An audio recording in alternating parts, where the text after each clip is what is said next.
Today, I'm going to walk you through what I think are 5 of the most important putters in golf history, what made each one a breakthrough, and how putting has changed throughout the centuries. Hi, I'm Chris McGinley,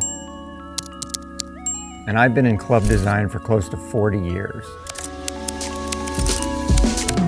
Golf's been played for over 500 years, and for much of that time, putters looked a lot like other clubs. They were shafted in the heel, and therefore the weight was located behind the shaft axis, towards the rear of the club. But recently, that's all changed, and pretty dramatically, and these 5 putters have led us to this moment. This is the Skenctity putter, made around 1903. And the first thing you'll notice is that the shaft doesn't attach in the heel like most every other putter of its era. It goes into the center of the head, making this the first face balance putter in golf. Created by Arthur Knight of Schenectady and used by golfer Walter Travis, a highly decorated amateur. Now, Walter borrowed one of these the day before the 1903 US Amateur and won. And then he won again in 1904 at the British Amateur, becoming the first American to win that event. And that didn't sit real well with the R&A, and they banned it immediately, while the USGA did not. And it remained non-conforming outside of the United States for about 50 years. So let's talk about the putter. The Skenctity is center shafted and face balance. And the trend in putter design today is actually much more similar to the Skenctity putters. You know, back then the R&A tried to ban the future, but in reality, the future showed up anyway.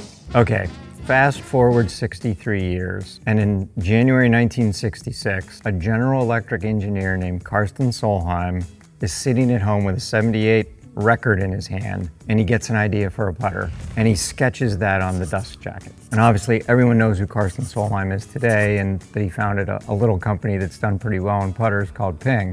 I thought there must be a way to make a putter that's easier to play with, and one that's more forgiving when you mishit it. Now, Ping putter designs are, in my opinion, as iconic as their naming scheme, and the answer is, I think without a doubt, Karsten's biggest contribution to the putting design category. I mean, it was the standard for a long time and is probably the most copied piece of golf equipment in the industry. Karsten's wife came up with the name Anser, and it was her way of paying homage to Karsten and trying to solve the riddle of putting, trying to come up with the answer. Originally, it was named in the way you would expect the word to be spelled, but because it wouldn't fit on the toe side back bumper, they dropped the W, and it became the Anser, A-N-S-E-R.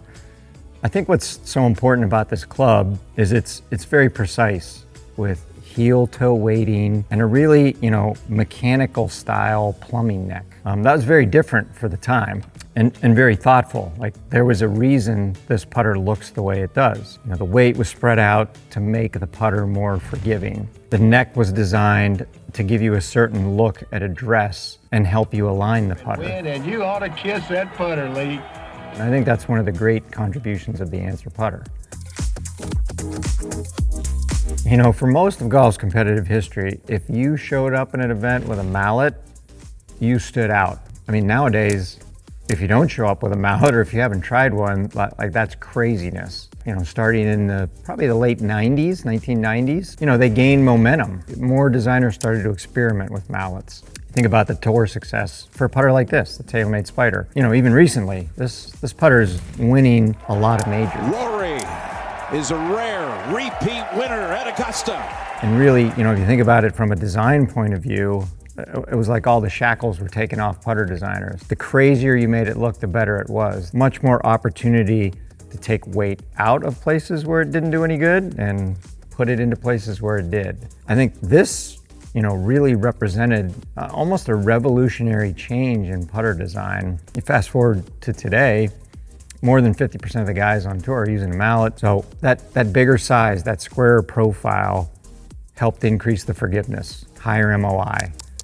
Putter would twist less on an off-center hit. It would be more stable going through the ball. Larger profile, certainly larger look at address. That bigger profile shape allowed not only design changes, but cosmetic changes that were very positive, like more and better alignment features.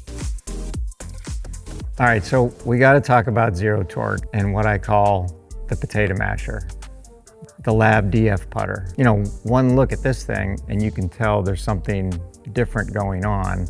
But the way the putter is balanced, and I think the zero torque approach could be considered revolutionary. For eons, putters were made with the shaft in the heel and the weight behind the shaft axis, which drags the face open and causes face opening toe flow. And obviously, you as a golfer, your job is to get the face square at impact, and that's one of the most challenging things. The L.A.B insight in the inside of zero torque putters was really, how can I eliminate some of that? And I would call this, the weighting on this putter, neutral. It's certainly a center shafted putter, and the shaft axis goes straight into and through the center of gravity. So the putter weight is distributed in a very neutral or quiet manner around the shaft axis. So zero torque putters have made a real meaningful mechanical contribution to putter design and the effort towards building a better putter. But it also left me with a question that they hadn't answered yet. Was there a better way to weight a putter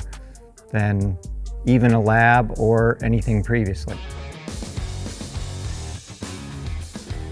This is the Performance Golf RS1 putter. Forward weighted, face down, face balanced, and something I've wanted to make for a long time. So L.A.B made zero torque putters popular. My goal was to take RS1 and push the boundary even further, push beyond what and how putters have been balanced in the past. So thinking about not just the putter and its mechanical properties, but what the player does with it during the stroke itself. Could the putter be more corrective? Could the putter help the player keep the face square and the ball roll straighter on your intended target line?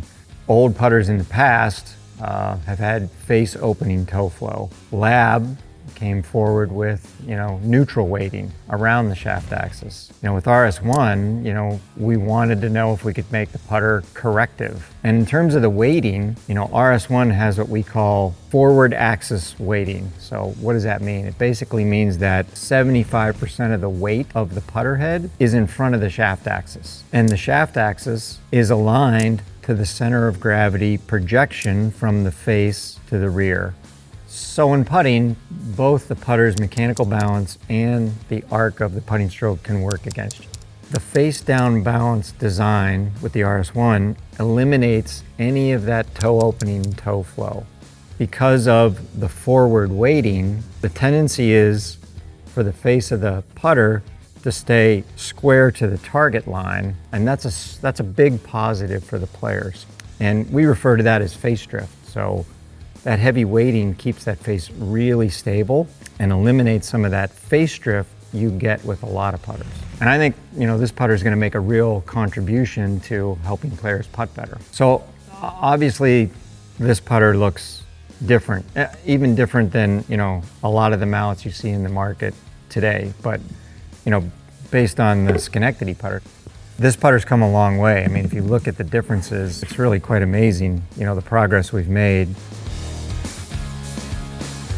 The putter is the most personal club in your bag. You use it more than any other club in your bag. I mean, you take the most strokes in a round of golf with a putter. But here's what the 100 years of history tells us. Turns out the challenge is an engineering problem. And for the first time in 125 years since the Schenectady putter, the engineering is catching up to that challenge. If you like this video, please subscribe to Performance Golf. Now, I'm gonna go roll some putts and work on RS2. I knew I'd get one.